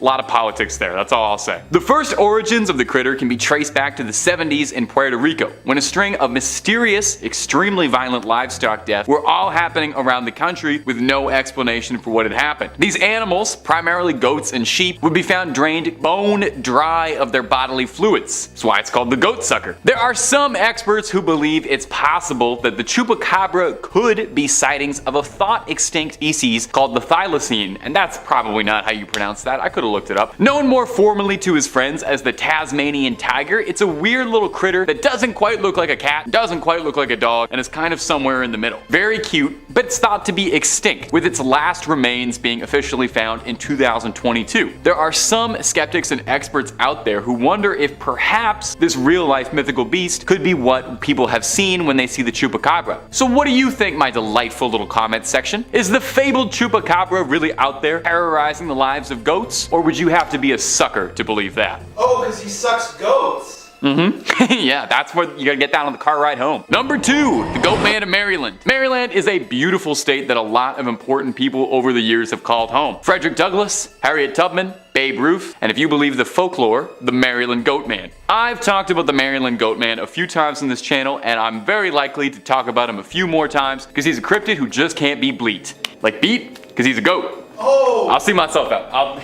No, there's more of me. The Goatman is a villain straight out of a direct-to-DVD horror movie. Said to resemble a satyr, this Chronicles of Narnia extra haunts the woods of Maryland, hatchet in hand, ready to attack anyone who dares disturb its territory. Like any good cryptid, there's some variations depending on who's telling the story of what he looks like. Sometimes he's more humanoid with a human face and a furry body, whereas sometimes it's outright monstrous with a goat's head and bipedal, looking like something out of a Greek myth. I greatly prefer the latter. The Goatman has been a popular urban legend for a while now, with the earliest sightings and stories going all the way back to the 70s, when dogs around the area of Bowie, Maryland, were going missing at an alarming rate. Whispers came out about a malicious Goatman who was stalking the woods, taking your pets as his prey, and these rumors caught on like wildfire, and the character became a very popular campfire story. You know, you'd see graffiti sprayed on the walls saying things like, Goatman was here, or Goatman is watching, remind you to behave. Now, Goatman's possible backstories are far too good to include. It's half the reason I have such a fondness for this cryptid. Depending on what Marylander you're talking to, you might hear that the Goatman is a complete mystery. Just a strange goat demon who's bad to the bone. Or, if you want a way more colorful backstory, like I know you do, then the Goatman is the product of a mysterious mad scientist's experiment to... I don't know really.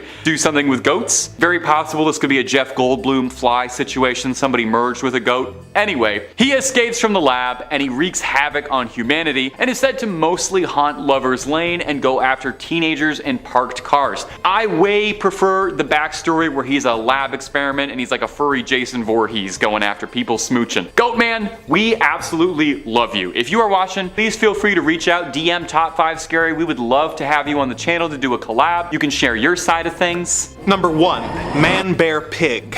This next creature has been described as the most super serial threat to our planet. You see, there is something out there which threatens our very existence and may be the end to the human race as we know it. I'm talking, of course, about Man Bear Pig. It is a creature which roams the earth alone. It is half man, half bear, and half pig. Some people say that Man Bear Pig isn't real. Well, I'm here to tell you now. Man Bear Pig is very real, and he most certainly exists. I'm serial. Man Bear Pig doesn't care who you are or what you've done. Man Bear Pig simply wants to get you. I'm super serial. He is said to be a demon from hell that thrives on temptation and is known for making deals with societies, giving them nice cars and premium style ice cream, and then repaying the debt by unleashing unspeakable horrors and carnage upon the next generation. This deal was made by generations who knew the cost that the deal would have on their ancestors, but they were not expecting to live long enough to see the consequences of their actions. Man Bear Pig was recently responsible for a lethal series of attacks in Colorado, but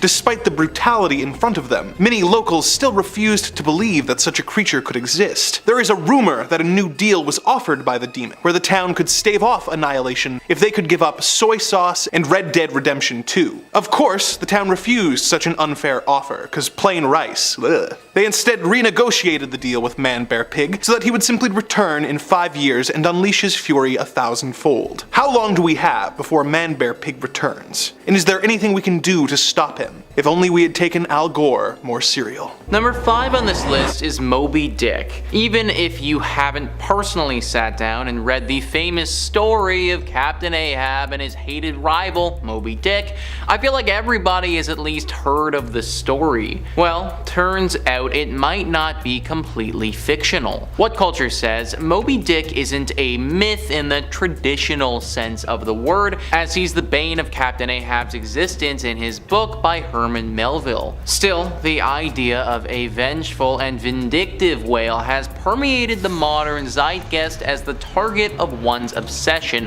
which is mythical in its own right. In 1820, Captain George Pollard Jr. was in command of the Essex when it was sunk by a whale. He survived and returned to Nantucket, where he was given the two brothers to captain, but after 2 years he crashed it on a coral reef and was thereafter determined to be unlucky at sea. Pollard's troubles with the Essex came from an 85-foot albino sperm whale, which directly attacked and smashed into the ship. The whale returned to attack the vessel at greater speed, and the Essex began taking on water, leaving the men to flee. Pollard was away from the vessel when the attack occurred. When he returned shortly after the whale slammed into the vessel a second time, he saw his first mate, Owen Chase, who told him, "We have been stove by a whale," and with that, the legend that would become Moby Dick was born. So, Moby Dick, literally this super famous story that always seemed to be fictional, turns out to be based on something 100% real. Now, I know that Moby Dick wouldn't necessarily be classified as a myth per se, but I think it's close enough. Also, RIP to my dude Captain George Pollard Jr. He literally suffered so much on the sea and was thought of as such a bad ship captain that he inspired one of the most famous stories literally ever. Number 4 on this list is dire wolves. For those fans of Game of Thrones, this one should stand out to you. What culture says in games like Dungeons and Dragons or television series such as Game of Thrones, dire wolves have been depicted as gigantic wolves capable of easily taking down a large man. They are often described as vicious, hard to train, and efficient killers, but the myth of the dire wolf doesn't exactly line up with reality. Dire wolves were real animals, which went extinct about 9,500 years ago when the last major ice age came to an end. Dire wolves weren't gigantic monsters, but they were big animals. Most specimens that have been studied show the dire wolf to be about the same size as modern gray wolves. They weighed around 132 pounds and were capable predators. Their teeth were larger and had a better shearing ability than their modern cousins. They had the strongest bite force at the point of the canine of all canis species. This made it possible for them to prey on horses, camels, mastodon, bison, and humans living during the Ice Age. It's likely tales of their ferocity gave life to the mythological abilities of the animal, which persists today. Sadly, dire wolves are long gone, even if they do sometimes pop up in our nightmares. So the legend of dire wolves has been exaggerated a little bit, but it's all based on fact. I would imagine that our ancestors from 10,000 years ago really had their hands full when it came to these things. That's probably how the legend all started. We were getting shredded by these dire wolves back in the day, and then through word of mouth it just kept getting passed on through the generations that these are big creatures. Thankfully nowadays we just have regular wolves that we have got to worry about. Number 3, the Nightwalker. Coming up next is a mysterious figure that was recorded on security camera footage from Moorhead, Kentucky. That's in the US if you didn't know. Brought to us by trusted name in paranormal news, Paranormality magazine. The video got a ton of attention, garnering 500,000 views or so, and you can see why. It shows this wretched, pale, hunched over creature running around what looks like a downtown parking lot. What's really creepy about this whole thing is trying to figure out how big it is, you know? It's hunched over, which doesn't make it any easier, but you try and compare it to the car in the video and you can kind of see that it looks like it only comes up to the trunk. Is it a goblin? A gnome? Is this another freed house elf? Has there been a resurgence in freed elves? You can't even make out what the creature's face looks like, or if it has any facial features at all, to be honest. Like most good supernatural videos, the camera quality is very choppy. If you've got a keen eye, you probably noticed it's not a rip of the security camera proper, but rather someone recording a monitor. So it's a video recording of a recording, and you're watching a recording of a recording of a recording, so it's not the most crystal clear. Some commenters on the video are not nearly as convinced as me, your host who is easily and immediately convinced by everything he sees. Some have suggested that it could just be somebody in a morph suit, it could just be some youngsters having a bit of fun, but hey, I listen to those and I offer you, it could also very well be a demon sneaking around a parking lot. We listen to all sides, and we take them very seriously here at Top 5 Scary. Number 2, Pale Walker. Coming up next is a clip out of India that went viral last year and captured the attention of paranormal enthusiasts, alien hunters, and skeptics alike. It's really nice when you can get everyone in the community together like that. In this video, a strange, pale humanoid-like figure was spotted walking across the road in India, baffling the heck out of just about everybody who saw it. Whatever it was filmed walking alone steadily on a bridge at night in Yarkand in eastern India, staggering through the night. The thing resembles a human enough, and that's what my brain tells me it is. That's what Occam's razor suggests it should be. But the more you look at it, the more you start to wonder if maybe, just maybe, this might be something else. The creature is gangly, and it has these long arms and long legs, pale white skin, and a very skinny torso. Gosh, imagine having a skinny torso, being very pale, having very long arms, and gangly. Could not imagine what that's like. Could not imagine what that's like at all. It looks a great deal more like a monster out of Silent Hill 2 than it does a person. Motorcyclists in the video are swerving out of the way of the figure, which stops and stares at them for a bit before continuing to stroll onwards like it ain't no thing. Naturally, this got more people talking and wondering as to just what this thing could possibly be. More than a few people suggested that it could be an alien walking around the streets at night, explaining why it seems so confused about where it is. Some commenter even suggested that if you watch the sky, there's some lights up there. I don't know, I didn't see the video enough times. Others even suggested the possibility of it being a ghost, which would be pretty spooky. I'm always open to something turning out to be a ghost. I love a ghost. It does seem like it's interacting with the physical plane though, and those motorcyclists are trying to swerve out of it, so I'm not 100% on that. And finally, there's the realists, who I guess we have to listen to sometimes, who suggested that this could just be someone who had a long night and is lost, possibly on 1, 2, or all of the substances, staggering home trying to get a good night's sleep. Now, as far as I know, no one ever cracked this case, so hey, we may never have a satisfying answer to this. I think this thing should get in contact with the weird little creatures from Point 5 and Point 3, and maybe they can form a weird little pale creatures caught on CCTV footage union. I like this one too. Let me know down below what you think it is. I want to hear everybody's opinions. Number 1, the Chupacabra. And finally, coming in at our number 1 spot is going to be my beloved Chupacabra. Oh, do I love the Chupacabra. It's probably one of my favorite cryptids. If I've ever said another cryptid was my favorite before on this channel, I am now officially retconning it that I have always been saying Chupacabra. I love that in the world of cryptids, you know, you got cool things like Mothman or the Flatwoods monster that might be an alien, and then the Chupacabra is just like a weird dog. You know, sometimes it's a goblin, but most descriptions of the Chupacabra just make it out to be like kind of an angry big dog. Well, take a look at this footage of a big, angry, freaky, mangy mutt that's got people clutching their pearls and locking up the livestock. Recently captured footage out of Argentina shows a bizarre looking creature that almost resembles like a mix of a horse and a dog wandering the streets, and it had people scared. Like, it looks like a dog for sure, but an absolutely massive sized one, like bigger than me. I'm talking like Marmaduke size, as hard as that is to imagine. This strange creature was said to have savagely attacked at 2 dogs, fatally injuring a pit bull and a German shepherd, so whatever it is, we know it is angry. Chupacabras typically tend to stick to goats as their favorite prey. I mean, their name almost literally translates to goat sucker, and when you learn that about them, they become infinitely less scary. The clip was fairly popular, garnering nearly 400,000 views on YouTube, and if you ask me, it definitely looks like a Chupacabra to me. The Chupacabra is one that, I don't know, every couple years, something will come out about it. Someone will discover a weird dog and get a video of it, and most time it just ends up being a coyote missing fur with mange or something, but hey, goats keep going missing, keep showing up sucked out of all their blood, so maybe there really are Chupacabras hiding out there, or maybe I just need to believe that they exist. In at number 5, we have skinwalkers. Rooted in indigenous folklore, skinwalkers are creepy creatures that terrify anyone who dares to get near them. According to Navajo legend, a skinwalker is a witch that is known for shapeshifting into any animal or living being in order to do harm. A skinwalker can be described as animalistic with their physical intelligence and are impossible to capture. These creatures mimic sounds that might draw someone's attention, like a loved one or a stranger asking for help. They do this to lure their victims and gain their trust before ultimately bringing them to their own demise. The skinwalker is a scary figure for indigenous people, and their presence is taken very seriously.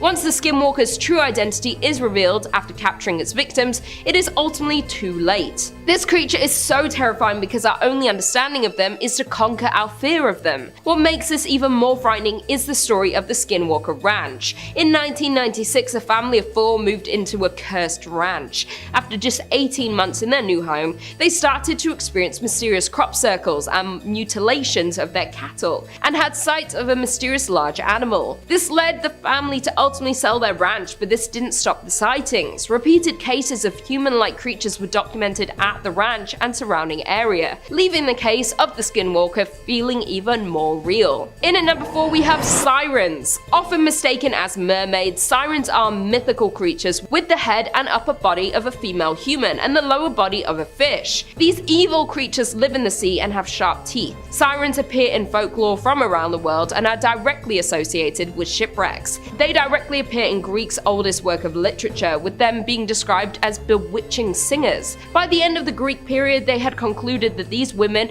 were no more than fables, yet the legend of the sirens lived on for centuries after the Greek civilization crumbled away. Sirens can be considered one of the scariest mythical creatures because they are known for their intense beauty and luring attraction. Though don't be fooled by the beauty of a siren, as they can use their physical appearance and enchanting songs to lead sailors to their demise. Sail too close to their neighboring island and you will quickly find out what makes them so scary. Before the sirens were known for their deadly singing and dangerous nature, they suffered greatly due to being cursed by Demeter and the Muses and exiled to a small island where they were forced to live a life of loneliness. Therefore, it is possible that the sirens turn on men to avenge the wrongs against them. With modern and ancient reports of siren-like creatures being spotted, there is no solid proof of these claims, so it's known that humans have only explored 5% of the Earth's oceans, leaving the siren mystery still plausible.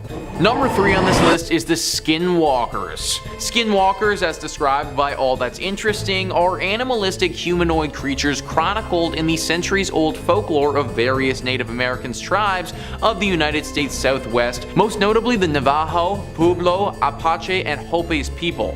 It is one of many shape-shifting monsters from Native American legends. Skinwalkers are typically described with a beastly and deformed body, a marred, albeit humanoid face, and blazing orange-red eyes.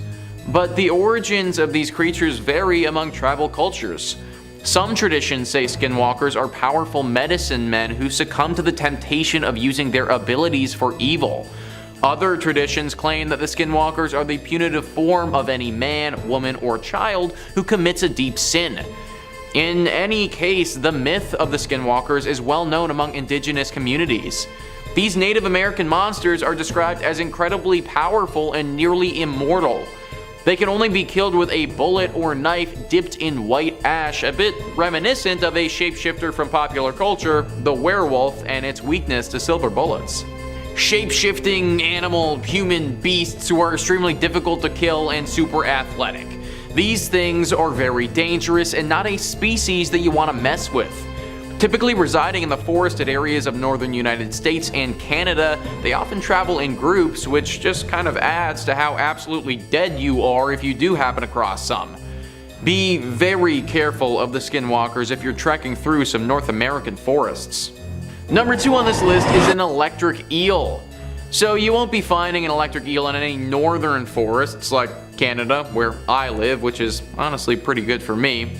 But if you live in the Amazon and happen to be going through an Amazon forest, then it's very likely this creature will be in the rivers right next to you. Definitely do not go for a dip in those rivers though, because the electric eel might be waiting for you. World Atlas says a shocking danger lurks beneath the waters of Amazon River in Brazil.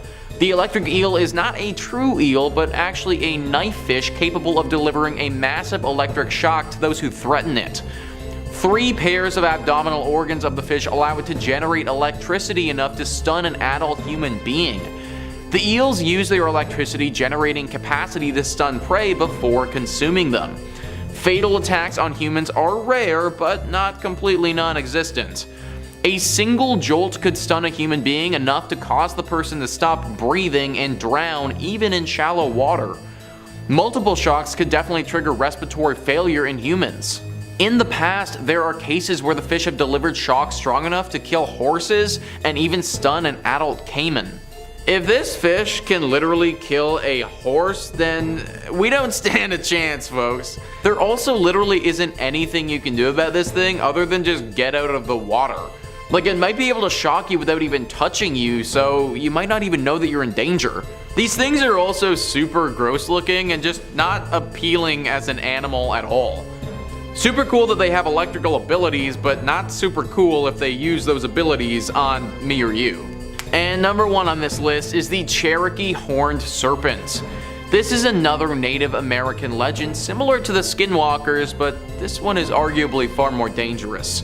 Another name for the Cherokee Horned Serpent is Uktana. The Uktana was, as you might imagine, a legend that originated from the Cherokee tribe in western North Carolina. James Mooney, somebody who actually studied the Cherokee tribe, wrote about this beast in a book he published back in 1992. He wrote, "Those who know say that the Uktana is a great snake as large around as a tree trunk with horns on its head and a bright blazing crest with a diamond upon its forehead and scales glittering like sparks of fire. The blazing diamond is called Yolonsoti, transparent, and he who can win it may become the greatest wonder worker of the tribe. Still, it is worth a man's life to attempt it, for whoever is seen by the Uktana is so dazed by the bright light that he runs toward the snake instead of trying to escape. This diamond is so dazzling that it's going to draw you in, and it's very problematic. You are going to lose if you fight this creature. It is just so strong and so powerful that unless you're literally an Avenger, you're just simply not going to stand a chance. It's said that these beasts are born out of envy and jealousy and come from the underworld. Massive serpents with incredible powers that literally come from hell. These things might just be lurking around the forests near you, hugging onto a tree and waiting for somebody to come and try to take the diamond in their forehead. There are rumors that one warrior was actually able to defeat these beasts at some point, but that is honestly just a rumor and never been confirmed. Be very, very careful if you're walking around a North American forest by yourself, and if you see a diamond, just run. Number 5 on this list is El Chupacabra. You guys should know who El Chupacabra is by this point, considering we've talked about this creature tons on this channel before. Basically, it is a legendary creature in the Central Americas that's said to drink the blood of livestock. Although this creature seems like it's probably fake, it might be real, just not exactly how we might expect it to be. Carolyn Beccia says, "We are taught from an early age, don't approach scary looking dogs. And while no one can get a clear picture of Bigfoot, the Kraken, or the Loch Ness Monster, there is one monster that is oddly not camera shy, the legendary El Chupacabra. The Chupacabra was first sighted in Puerto Rico in the 70s. A wave of sightings followed in the late 1990s. During this time, livestock throughout Puerto Rico was found drained of blood. These Chupacabra, or goatsucker attacks, caused panic with local residents who claimed a vampire was feeding on their livestock. Although descriptions have varied, most describe a hairless, alien-like monster with spikes going down its back and glowing red eyes. It sounds dubious, but how could so many people be taking pictures of the same ugly dog-like creature? The answer may be one found in science. One plausible theory is that these creatures are coyotes suffering from sarcoptic mange, an inflammatory skin condition caused by the itch-inducing parasite mite scabies. Wolves, dogs, and coyotes infected with scabies will have extreme hair loss, skin shriveling, and constricted blood vessels that can lead to life-threatening fatigue. And while usually a coyote or wolf will have no problems hunting prey, once infected by sarcoptic mange, coyotes may choose to hunt more available meals such as livestock. So it's actually possible that this creature is real, it's just not what we thought at all. I know that this takes away from some of the mystery and lore around it, but ultimately this would make a lot of sense. When you think about it, what's more likely? A space alien comes crashing to Earth and starts sucking the blood of our livestock, or some coyotes get a disease and start doing it instead? I tend to side with the coyotes. Either way though, that doesn't make these coyotes nice or friendly or approachable. Still treat them like you would a chupacabra. with caution. Number 4 on this list is the Stymphalian birds. We gotta go all the way back to ancient Greece for this one. Caroline Beccia says, one of Hercules' labors was to kill the Stymphalian birds, man-eating birds who had the peculiar habit of throwing dung. The Greeks were not the only ones who liked to scare their youngsters with killer bird tales. The Maori tribe of New Zealand told similar legends of the Pokie or Haikoi, a giant black and white bird that swooped down from the sky to pick off small children. Scientists today know that these thunderbirds existed. Called Haast's eagle, the bird stood over 6 feet tall and had a wingspan of over 8 feet. The Haast eagle would sit atop trees and then ambush its prey by swooping down at 60-mile-per-hour speeds. Then it would disembowel its meal with sharp talons before the poor slob could even worry about dung throwing. Hercules would never have survived these hellbirds, but you can sleep well tonight. The Haast's eagle went extinct around the 15th century. Anything that could annihilate Hercules would definitely be a no-go for me, guys. That dude was literally a demigod, and if these guys could have beaten him, then we wouldn't have stood a chance. Lucky for us, they are extinct now, but for the people back then, they would have had their hands full with these creatures. If, of course, they still had hands and the beast hadn't ripped them off yet. At number 3, Fenrir. Fenrir, also known as Fenris Wolf, stands as one of the most terrifying and enigmatic creatures in Norse mythology. Born of the trickster god Loki and the giantess Angerboa, this monstrous wolf embodies chaos, destruction, and the uncontrollable forces of nature. Fenrir's appearance alone strikes fear into the hearts of both gods and mortals. He is described as a colossal wolf with fur as black as the darkest night, eyes that burn like molten lava, and teeth that are nothing short of dagger-like. This formidable creature's sheer size and aura of malevolence make him an unmistakable symbol of impending doom. But it's not just Fenrir's physical presence that makes him terrifying. It's his insatiable appetite for destruction and his role in the apocalyptic event known as Ragnarok. The gods recognized his growing power and sought to contain him, chaining him with Gleipnir, a magical chain crafted by the dwarves from impossible materials like the breath of fish and the roots of a mountain. Despite this, Fenrir's growing strength rendered Gleipnir ineffective, and he continued to grow, eventually breaking free to fulfill his terrible destiny. Fenrir's role in Ragnarok is pivotal. He is destined to break free from his chains and join the forces of chaos and destruction in the final battle against the gods. During this epic clash, he devours Odin, the chief of the Aesir, symbolizing the ultimate triumph of chaos over order. His insatiable hunger knows no bounds, and his actions hasten the end of the world as it's known, plunging it into a catastrophic, fiery cataclysm. Fenrir's terrifying nature extends beyond his physical prowess and apocalyptic role. He represents the uncontrollable and untamable aspects of existence, reminding us that even the mightiest of forces can be harnessed only for a time before breaking free. His presence serves as a reminder of the fragility of order and the ever-present threat of chaos lurking in the shadows. In Norse mythology, Fenrir embodies the profound duality of terror and fascination. While his monstrous form and destructive potential evoke dread, his role in the grand narrative of Ragnarok adds depth and complexity to his character. He forces us to confront the inevitability of change and the cyclical nature of existence, where even the gods themselves are not exempt from the forces of chaos and destruction. Fenrir, the monstrous wolf of Norse myth, serves as a chilling reminder of the primal forces that shape our world and the importance of finding balance in the face of inevitable change. And at number 2, Gorgons. The Gorgons, with their most infamous member being the monstrous Medusa, stand as one of the most terrifying and malevolent creatures in Greek mythology. These fearsome sisters are characterized by their hideous appearance, serpentine features, and the power to turn anyone who gazes upon them into stone. Medusa in particular embodies the epitome of evil within the Gorgon trio. Her story is one of tragedy and transformation, but it's also a tale of unrelenting malevolence. Once a beautiful priestess of Athena, she incurred the wrath of the goddess when she was seduced by Poseidon in Athena's sacred temple. As punishment, Athena transformed her golden locks into writhing serpents and cursed her with the deadly gaze that could petrify any who met her eyes. Medusa's transformation into a Gorgon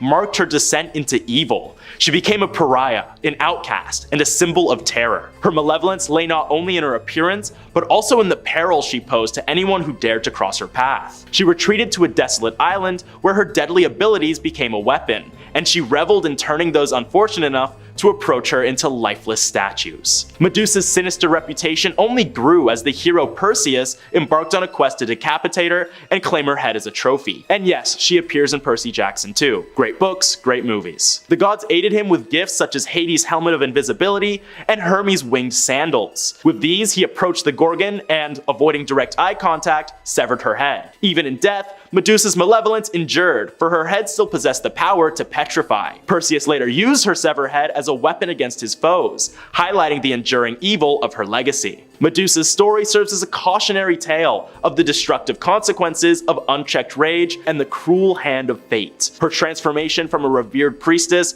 to a monstrous Gorgon is a stark reminder of the capriciousness of the gods in Greek mythology. Her evil lies not only in her appearance and actions, but also in the tragic nature of her existence. The Gorgons, with Medusa at the forefront, remain as enduring symbols of terror and malevolence in the rich tapestry of Greek mythology. They remind us that even the most beautiful and virtuous can be subject to the harshest of punishments, and that evil can take root in the unlikeliest of places, ultimately leading to catastrophic consequences for all who encounter it. And at number 1, the Kraken.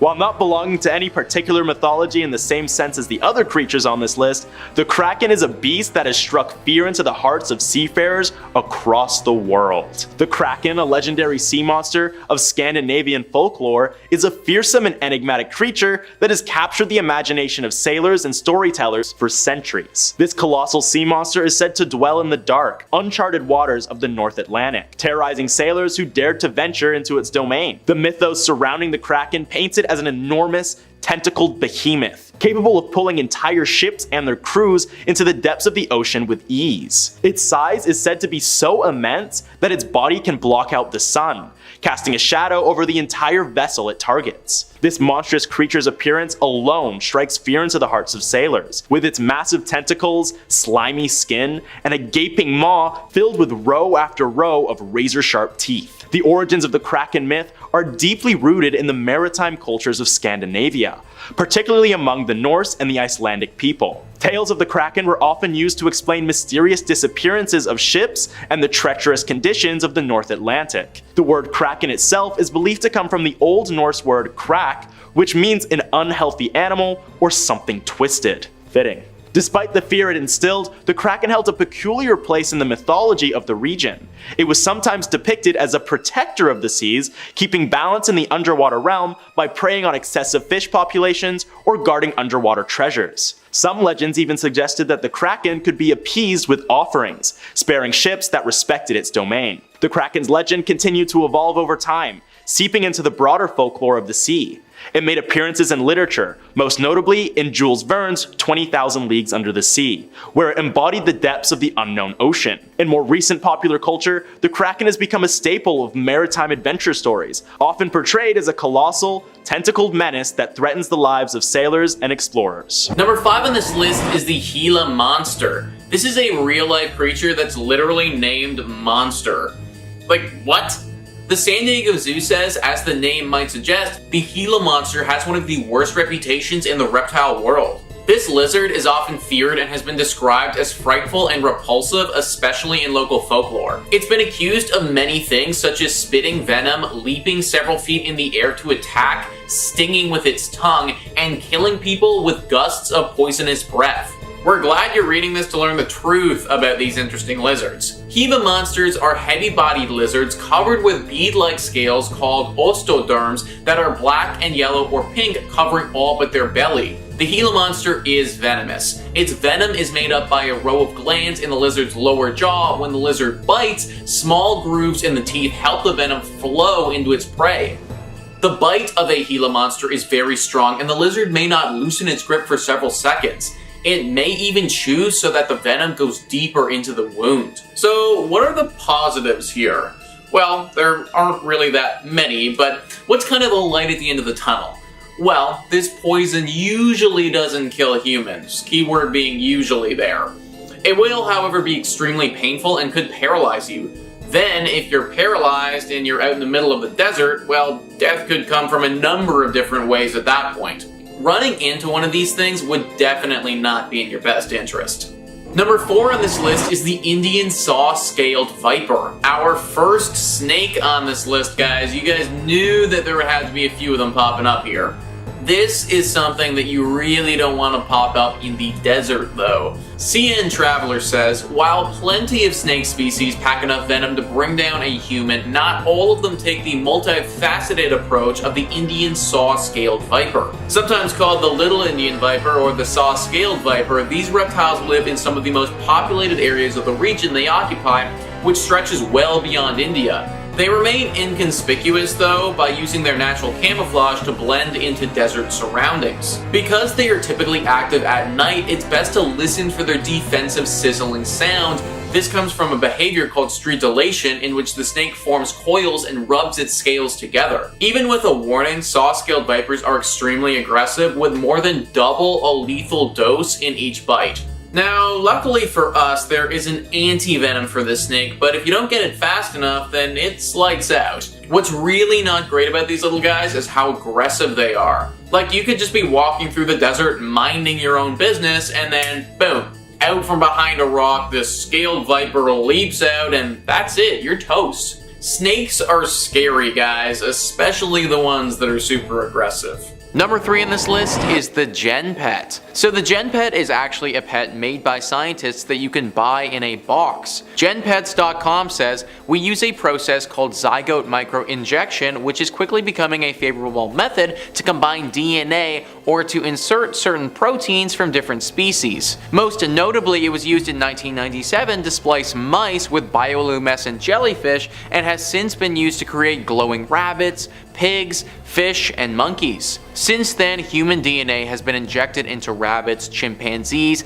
spider DNA into sheep, and now Gen Pets have arrived. Apparently, you can buy multiple different types of Gen Pets with multiple different personalities. Pretty cool, right? Alright, I'll stop punking you guys. Gen Pets are not real. The reason that I included them on this list is that for a long time, people thought that they were. If you go to the Gen Pets website, it really is super convincing. The way that this was marketed when it came out as well really had people buying into the legitimacy of these Gen Pets. They're super creepy looking things that I frankly wouldn't want to have as a pet, but I guess if you could grow it from a box, then I guess that'd be kinda neat. Sadly, we are unable to do that yet though. However, I could totally see something like Gen Pets coming out in the future that is actually real, and if they did look like this, then yeah, that'd be pretty terrifying. Number 2 on this list is the see-through frog. That's right, folks, scientists have literally concocted a see-through frog in a lab. NBC News says, scientists at Hiroshima University have succeeded in breeding see-through frogs, an innovation that could cut down on future dissections. Samida, an amphibian specialist who led the university's research team, said the transparent skinned frogs could become widely used in scientific research because internal organs and blood vessels can be observed without dissecting the creatures. Scientists have long known that certain recessive genes resulted in pale-skinned frogs, Samida explained. The researchers were delighted to find that under the right conditions, second generations of pairs of frogs with those recessive genes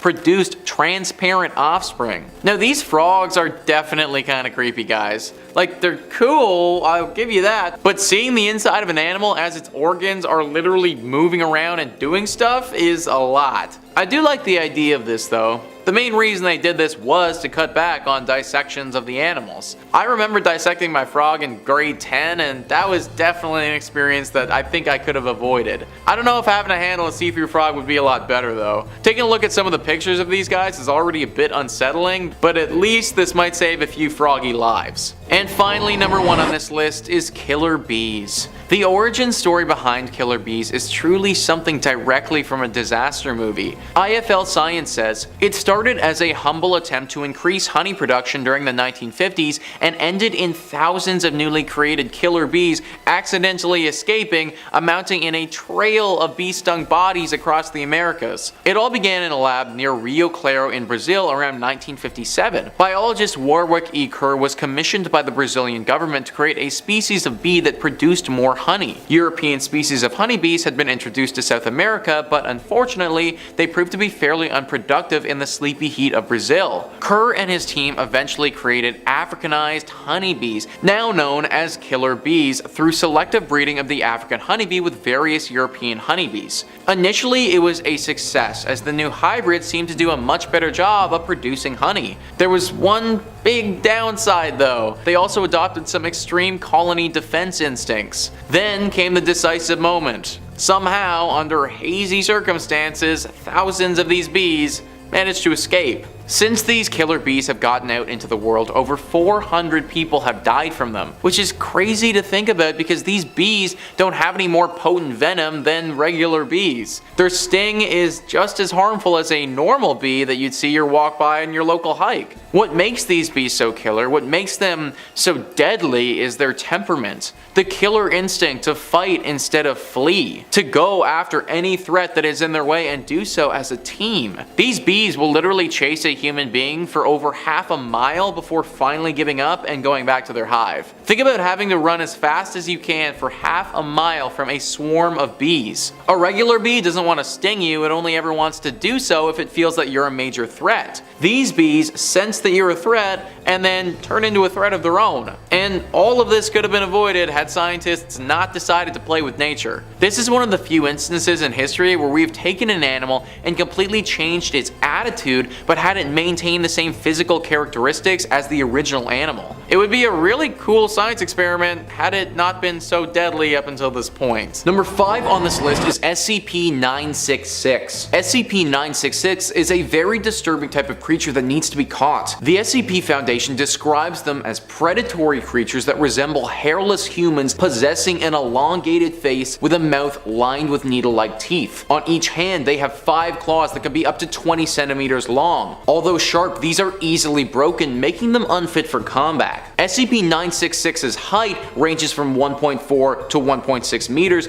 and they can reach up to 30 kilograms in weight. Physically, SCP-966 are weak, possessing hollow bones and low muscular density. They do not seem to rest through sleep. Instead, they will suddenly cease all movement at seemingly random intervals of time, resuming normal activity 3 to 5 minutes later. Now, those creatures don't sound very appealing to me, and even though they have weak bones, they aren't something that I'd want to have a run-in with by myself. And my instincts hold true because humans are on the menu for SCP-966. The problem is the way that they hunt. Because they're so frail, a head-on attack isn't how they get their prey. They need to be a lot more stealthy. So what they do instead is emit a very high-pitched frequency that won't allow the individual hearing it to engage in any sleep at all. This applies to REM sleep all the way to microsleep. It's said that the range of this high-pitched frequency is 20 meters, and once you're hit with it, there's no going back. SCP-966 will then stalk you until your exhaustion incapacitates you to a point where it can safely attack and consume you. Along with exhaustion, this high-pitched frequency can also bring on vivid hallucinations and sharp changes in someone's temperament. So far, there's been no cure for being hit with this frequency, so even if you're capable of finding SCP-966 and killing it before you get too tired, you'll be doomed to live the rest of your life without sleep, which is effectively a death sentence anyways. Ever since this SCP has been discovered, the numbers have been thinned, but there's still many of them on the loose and at large. Number 4 on this list is SCP-3129. SCP-3129 is a very strange SCP that can't really ever be caught because it's just a phenomenon that occurs. That being said, we need to develop some way to either catch it or stop it from happening because it's very detrimental to our society. There are 3 stages to this SCP. The first stage, as described by the Foundation, is when phenomena invariably focus upon a human male aged somewhere between 40 and 50, hereafter designated SCP-3129-1. SCP-3129 transmissions can vary in presentation and length wildly, but invariably remain on the topic of SCP-3129-1's apparent election bid. No instances of SCP-3129 have been found outside of the continental United States or present in any non-English languages. So stage 1 is basically something that occurs on television and appears to those who are watching. Stage 2, as described by the Foundation, begins after 2 to 4 weeks of exposure to stage 1 phenomena. Up to 8% of viewers will become fixated upon SCP SCP-3129-1. Civilians more politically aligned with the ideas presented in SCP-3129 commercials are more susceptible to infection. SCP-3129 adverts have not shown any overall political bias. Class B amnestics are effective at treating stage 2 infection. Now the final stage that the Foundation describes is an infection displaying fanatical devotion